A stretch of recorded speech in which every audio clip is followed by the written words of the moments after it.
Amy, you guys approved a new policy today regarding transgender student athletes, and it's kind of a proactive thing. Tell us what led to this policy. Well, it is, trending through the country. We don't have any athletes that have been identified as transgender participating in our schools right now, but it has happened throughout the country. So we just wanted to be prepared if and when it does occur in our state. So what is the key to this policy? Break this down. What are the requirements? What are you guys looking to handle? Well, mostly we want to be sure that there aren't limitations imposed on any student athlete that are unnecessary. So what we were looking to do, the Sports Medicine Committee has been discussing this for over a period of about 6 months. And what we were looking to do was just provide some guidelines so that schools had kind of a template to go by to determine which gender the student athlete should participate with. So we looked at female to male athletes, transgender female to male, and then male to female transgender athletes. And what was your determining factor on who goes where?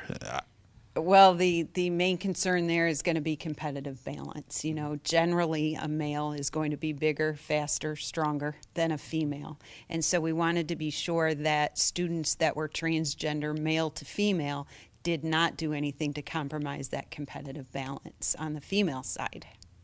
The policy says that you're wanting physician care for a year for a lot of these students to be able to switch genders sports-wise.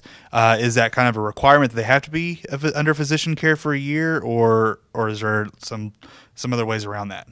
Well, it does depend what the transgender athlete situation entails. So, for instance, if we're talking about a female to male, then we're not as concerned about competitive balance as we are the other way. So a female to male who is not taking any testosterone therapy could participate in the boys' side. The guideline just stipulates that once you identify as transgender and you're going female to male, then you stay on that side of the participation, gender participation for your career, your secondary career.